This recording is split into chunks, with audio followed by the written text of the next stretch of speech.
Quando orardes, não useis muitas palavras. Meus irmãos, minhas irmãs, nós estamos nesse capítulo 6, segundo São Mateus, que é um capítulo que a igreja nos coloca para combater a hipocrisia, para combater o faz de contas.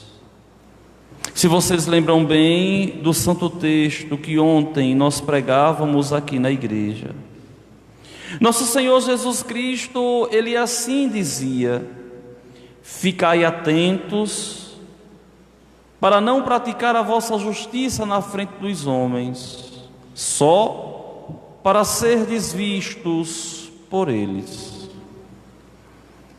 Hoje, nosso Senhor vai dizer: quando orardes, não useis muitas palavras, como fazem os pagãos.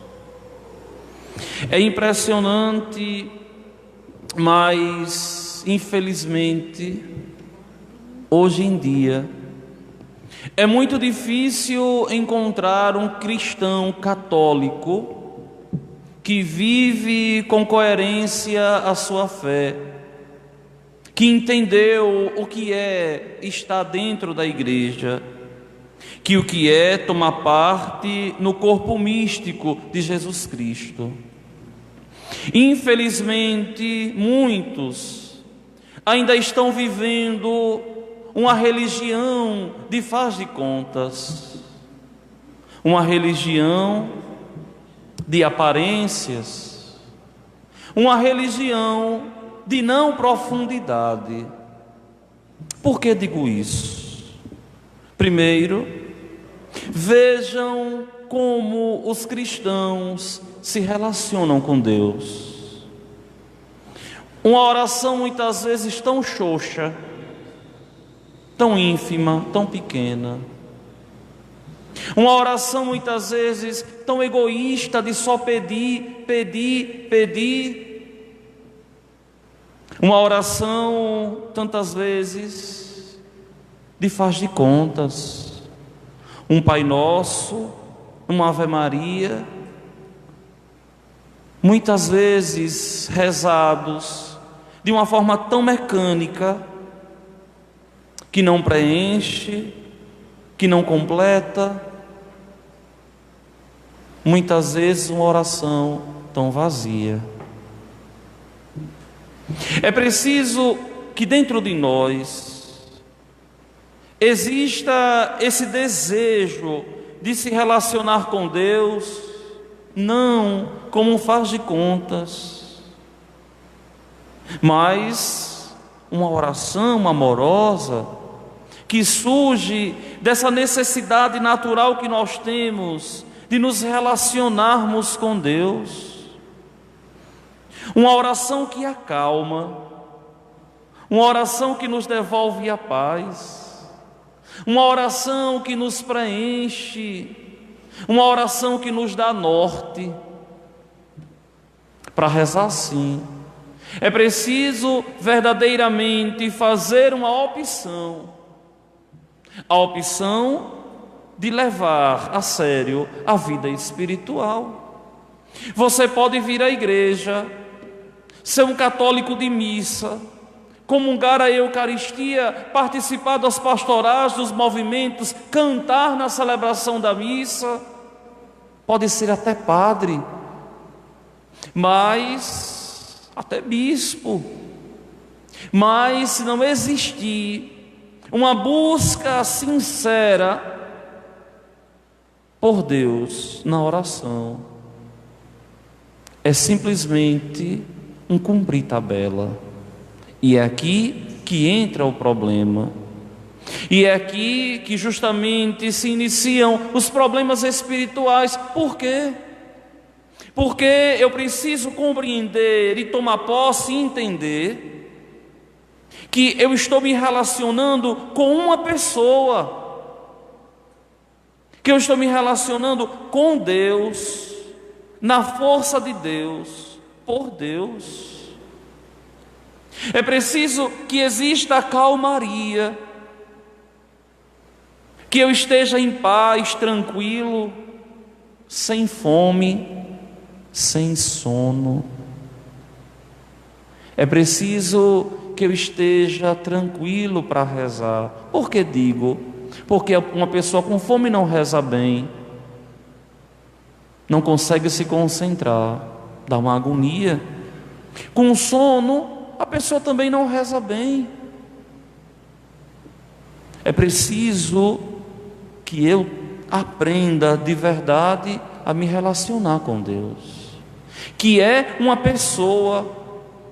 É preciso que essa minha relação com Ele seja uma relação por demais carinhosa, seja uma relação que eu tenha tempo para falar aquilo que eu preciso. Mas é preciso que eu entenda que oração é diálogo, que é preciso que eu deixe que o Senhor também fale ao meu coração, porque senão, meu irmão, nós estamos transformando Deus em um capacho nosso, que a gente pede e Ele deve cumprir, e a gente não escuta nada que Ele nos tenha a dizer. A oração, antes de tudo, ela é um diálogo. A oração, antes de tudo, é uma busca sincera de Deus, um saborear-se em Deus, um deixar-se preencher em Deus. E não é preciso, não, dizer muitas coisas. Não é preciso gritar, não é preciso alvoroço, não é preciso zoada, não. A oração mais sincera, mais íntima, é aquela que é discreta no meu coração, que é aquela que eu consigo me acalmar e deixar Deus me dizer o que Ele quer. Tantas vezes as pessoas rezam, mas elas não deixam Deus falar. Isso não é uma oração, isso é um faz de contas. A oração requer que eu escute o que Deus me pede, que eu escute o que Deus me diz. E a igreja é tão sábia que a igreja não nos deixa só rezar. A oração vocal, muitas vezes decorada, e infelizmente, pela pressa do mundo, rezada, não meditada. Porque se vocês pararem para pensar bem, a única fórmula de oração que nosso Senhor deixou foi a oração do Pai Nosso, que hoje aqui nós escutamos, e que voltará no ano C, no 17º domingo do tempo comum. No domingo, a oração do Pai Nosso. E essa oração deixada por Cristo é tão desrespeitada, porque o próprio nome já diz: orar com ação. Aquilo que eu digo, eu tenho que viver. Aquilo que eu falo, eu preciso me esforçar para realizar. E muitas vezes o Pai Nosso é rezado como que uma fórmula mágica. Basta rezar um Pai Nosso e resolveu todos os meus problemas. Pare de se enganar, viu? Isso não é oração, não. Isso é faz de contas. E essa oração, sendo a mais importante da vida cristã, ela deve ser vivida com dignidade. Ela deve ser rezada, ela deve ser meditada. Ela deve verdadeiramente ser vivida. E se nós não conseguimos, devemos pelo menos começar a nos esforçar para viver. E nós vemos aqui nosso Senhor, no texto santo, ensina os discípulos a rezarem. Mas no Evangelho segundo São Lucas, quando ele vai também ensinar o Pai Nosso, lá os discípulos vão pedir uma oração, e o Senhor vai ensiná-los. É claro, se vocês pararem para pensar, os discípulos são judeus, e os discípulos, os apóstolos, eles sabiam rezar os salmos de Davi, eles rezavam 7 vezes ao dia. Só que eles queriam uma oração que os identificasse, que mostrasse quem verdadeiramente eles eram. E se existe uma oração que de verdade é a identidade do cristão católico, é essa graciosa, esplendorosa oração do Pai Nosso, tão desvalorizada e tão pouco meditada. E nosso Senhor vai ensiná-los. Olha, quando vocês forem rezar, vocês rezem assim. E aí ensina: Pai nosso que estás nos céus. Essa primeira afirmação aqui,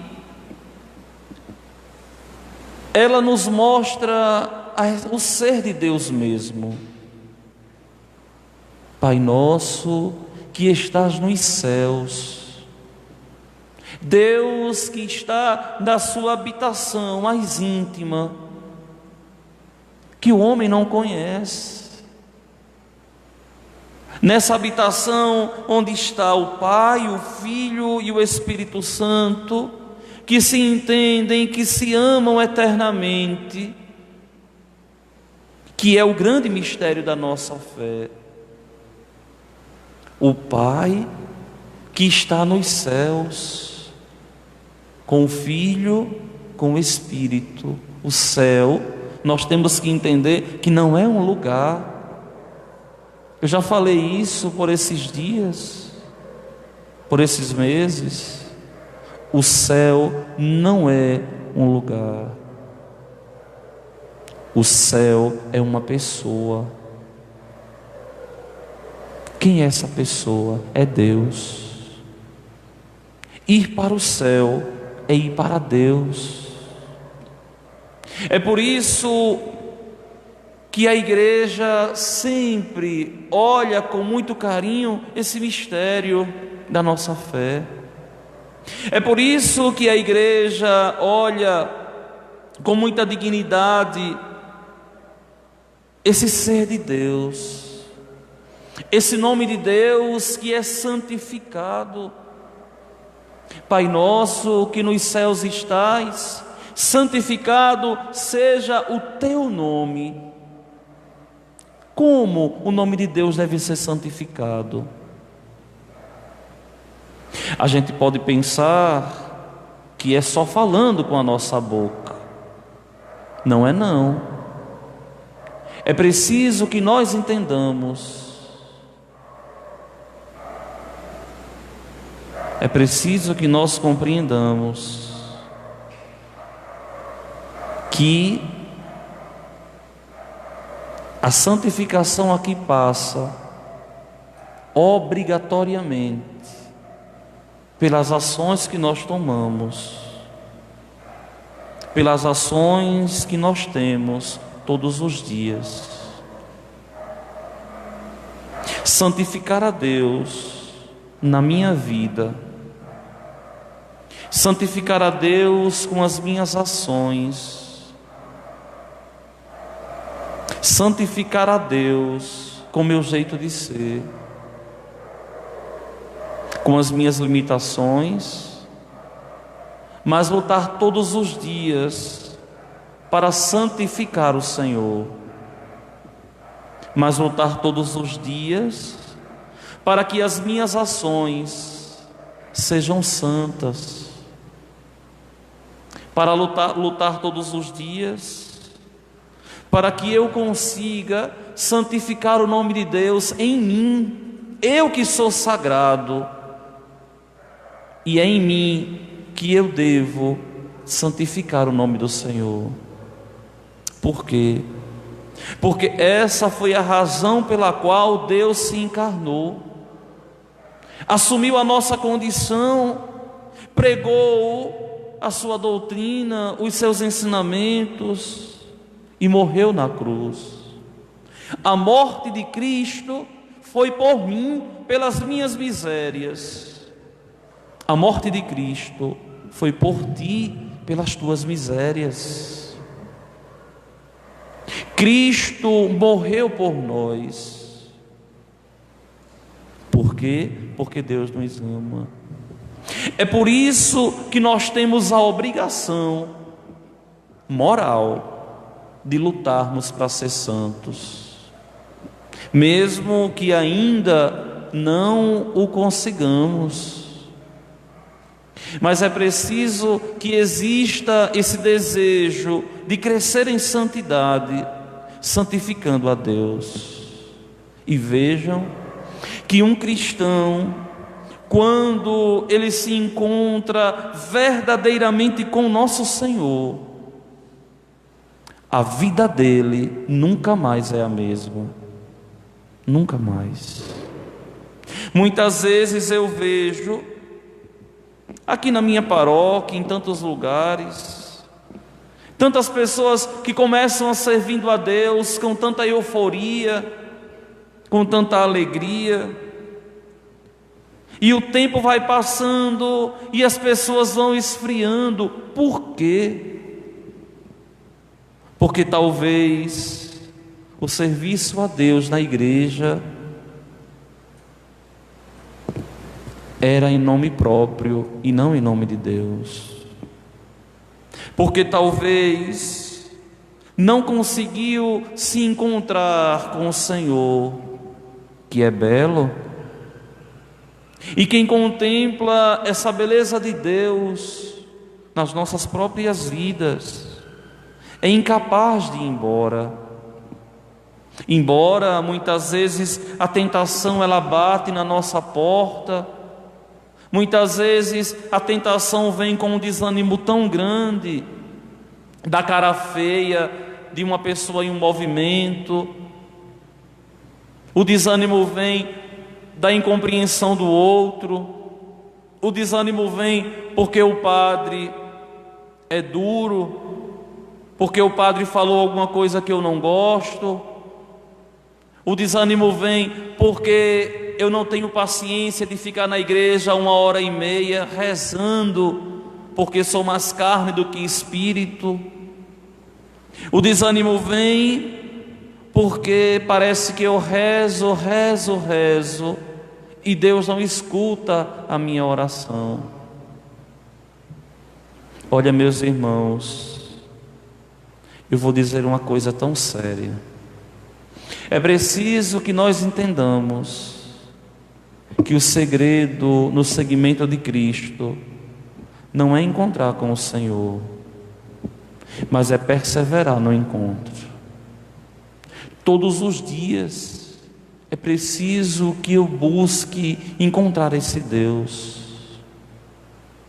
Todos os dias é preciso que eu busque sentir as graças de Deus, a mão poderosa de Deus. É preciso que todos os dias eu, enquanto cristão, seja um homem de fé, e que sofrendo as agruras da vida, passando pelas dificuldades da vida, eu encontre o sentido dessa vida tão sem norte, que é estar no meu Deus. E aqui, de uma forma tão bonita, nosso Senhor diz: Pai nosso que estás nos céus, santificado seja o teu nome, venha o teu reino. Mas que reino é esse? Não adianta você querer construir o reino de Deus no mundo, se você ainda não começou a construir o reino de Deus no teu coração, na tua casa, na tua vida.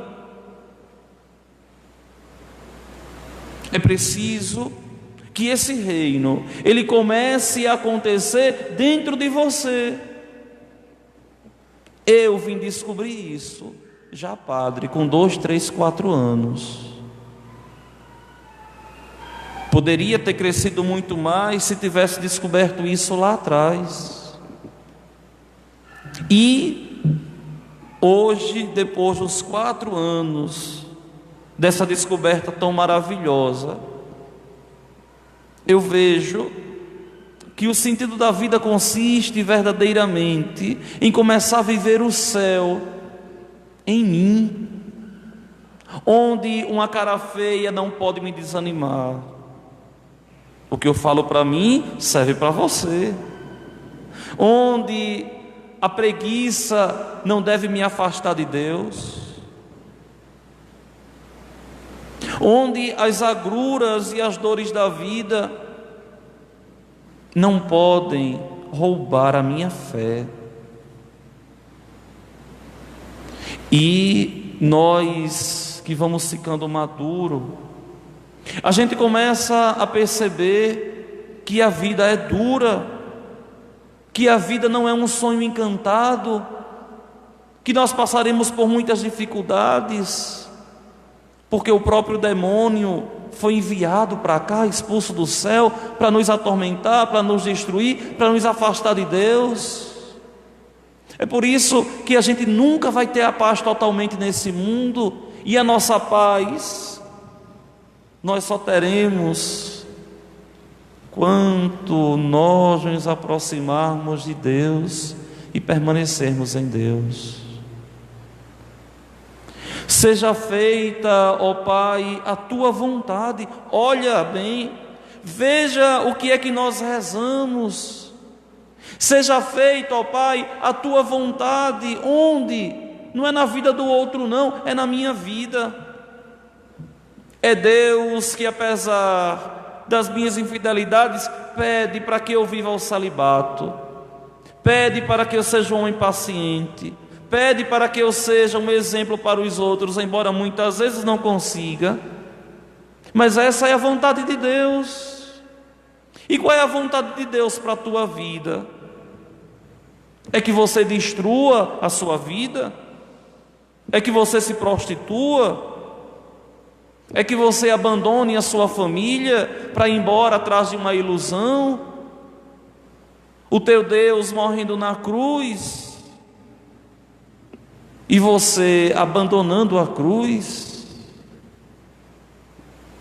Fazer a vontade de Deus dói, porque Deus é exigente, porque Deus não se contenta com o coração dividido, porque Deus não se contenta com o cristão de faz de contas, porque Deus quer exclusividade, quer que nós sejamos exclusivos dEle, e esse processo é tão doloroso, até a gente entender que nós devemos verdadeiramente ser exclusivos de Deus. A gente vai sofrer muito, vai quebrar muita cara, vai chorar muito, vai sofrer muito, e pode ser uma vida toda.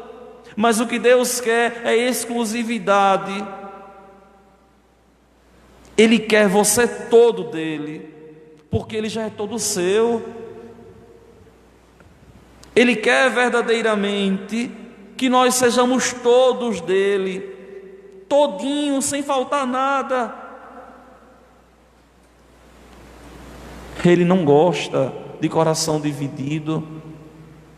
Ele não gosta de gente que faz de contas que o serve.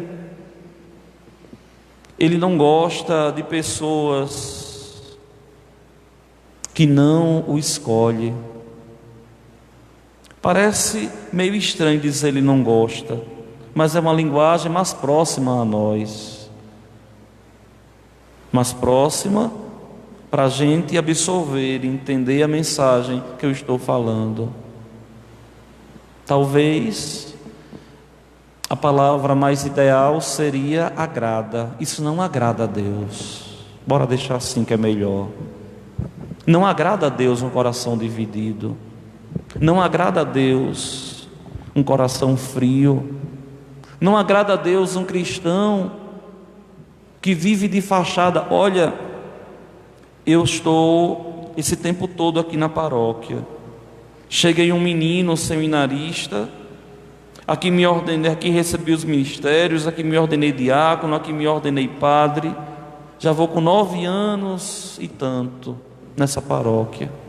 Mas é impressionante porque tem gente que desde que eu cheguei ainda continua do mesmo jeito, não mudou em nada. E gente dentro da igreja que não consegue ser generosos. Do mesmo jeito que eu encontrei, logo logo eu vou embora e vou deixar. Não cresceu uma vírgula aos olhos do Padre. Por quê? Foi porque a mensagem do Evangelho não foi pregada? Não. Porque é pregada nesse ambão aqui com exaustão. Mas porque não se abriram à graça de Deus. É aquilo que eu vos falava ontem. Se você não quiser mudar, nem a graça de Deus pode atuar, porque você é livre. E fazer a vontade de Deus requer de nós essa abertura do coração. Fazer a vontade de Deus na nossa vida, na terra, aqui, e lutar pela salvação, para a vontade dele acontecer lá, porque a vontade de Deus é caminhar com a gente a vida toda aqui, e depois que nós nos salvamos, depois que nós nos salvemos, a vontade de Deus aqui é que eu viva o céu na terra, e a vontade de Deus lá é que eu vá para perto dele, e você também. Só que a igreja vê e interpreta essa primeira parte do Pai Nosso aqui de uma forma tão bonita, toda de Deus. E agora, na segunda parte do Pai Nosso, a igreja sempre interpretou que são as necessidades do homem. Vejam bem, o pão nosso de cada dia dá-nos hoje. Você sempre reza isso aqui, pensando no arroz, no feijão, no alimento da tua mesa. Mas não é não, viu? Esse não é o sentido primeiro, não. Isso aqui é uma leitura eclesiológica, sociológica do Evangelho. A interpretação eclesiológica disso aqui, que é a mais séria, o pão aqui é a Eucaristia. E eu não sei se vocês sabem, mas nos primeiros anos da fé cristã, da fé católica, os cristãos só rezavam a missa aos domingos. E depois, por causa da interpretação disso aqui, começou a se celebrar a missa todos os dias. O pão nosso de cada dia dá-nos hoje. Ou seja, Senhor, dá-nos a Tua graça dia após dia, para que nós sejamos santos, vivamos o nosso céu aqui na terra, fazendo a Tua vontade, para realizar a Tua vontade na glória. Olha que coisa bela. Mas, para a gente receber esse pão, que nos santifica, que nos completa, que nos preenche, é preciso que nós aprendamos o grande segredo da vida cristã: perdoar a quem nos ofende. Certa vez uma pessoa me dizia assim: olha, padre, eu não consigo perdoar não, porque eu não esqueço. Eu disse: minha filha, é uma confusão tão grande, porque uma coisa é perdoar, outra coisa é ter amnésia. Eu perdoo uma pessoa que me ofende, mas não esqueço não. Padre, isso não é pecado não? Eu digo: não. A gente pede a Deus a graça de não guardar ódio nem rancor no coração, mas esquecer, se a gente esquecer, o outro vai fazer de novo com a gente, e a gente não é tolo nem é besta. Aqui é perdoar, é não guardar ódio, é não guardar rancor. E se a pessoa precisar da nossa ajuda, a gente ajudar. A gente abrir o nosso coração, mas esquecer jamais. O Senhor aqui nos diz: perdoar. Se vós não perdoardes aos homens, vosso Pai também não perdoará as faltas que vós cometestes. É perdoar, não é esquecer. Então você que aí guarda no coração e não esquece uma maldade que alguém fez, saiba que porque você não esqueceu, você não está pecando, não. Mas perdoe, não guarde ódio, não guarde rancor, porque aí é pecado, porque aí é errado. Perdoai as nossas ofensas, assim como nós perdoamos a quem nos tem ofendido. Não é só quem nos ofendeu lá atrás, não. É quem nos ofende no dia a dia. É aprender a viver com o outro, muitas vezes com a ingratidão do outro. E isso dói, porque a vontade que a gente tem é transformar o outro numa bolinha de papel e jogar no lixo. Por quê? Porque aqui é o perdão que deve ser dado dia após dia. No matrimônio, sim, marido perdoando esposa, esposa perdoando o marido. Um perdão de uma vida toda, para quem quer ser santo, para quem quer chegar ao céu, sem desistir do outro. É por isso que casamento é coisa séria. Casamento não é brincadeira. Perdoar, perdoar, perdoar. O perdão de uma vida toda aos pouquinhos, porque eu escolhi essa pessoa para viver ao meu lado, para estar comigo, para desfrutar das minhas alegrias, das minhas tristezas, das minhas dificuldades. Perdoar aqueles que muitas vezes não entenderam ainda o que é a vida em Deus. E por fim, é tão bonito o que o Senhor nos diz aqui: e não nos deixes cair em tentação. Padre, mas é Deus que permite que o homem caia em tentação? Não.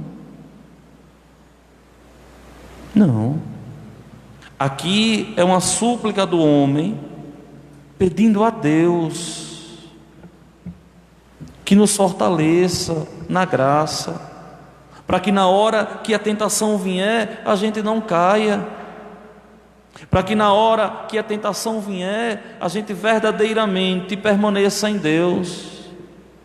Eu não sei se vocês já lutaram contra a tentação, porque muitas vezes a gente pensa que tentação é só algo diabólico, assim, no sentido, isso é uma tentação, o diabo está tentando. Não.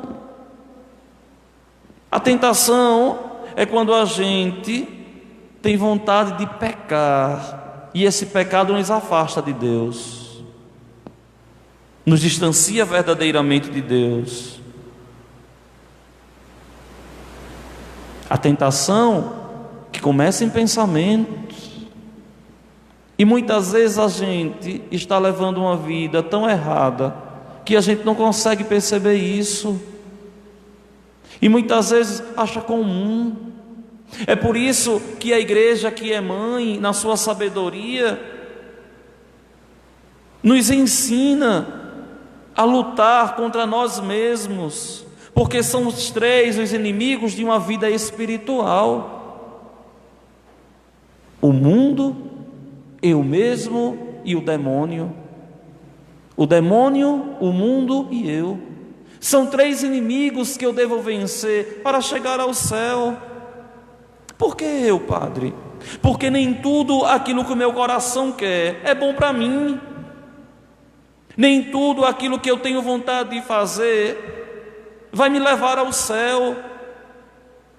Nem tudo aquilo que o meu coração me chama a fazer eu posso fazer, se eu quero em Deus permanecer. É por isso que a igreja, em sua sabedoria, nos pede para jejuar, nos pede para fazer abstinência, para fazer penitência. E veja que você não escuta isso em nenhuma religião. Por quê? Porque o próprio Senhor vai dizer: o que torna o homem impuro não é aquilo que entra, mas é aquilo que dentro dele sai. Eu já tive pensamentos e tenho, claro, pensamentos pecaminosos. Eu não sou anjo, eu sou um homem. Você também tem, você é humano.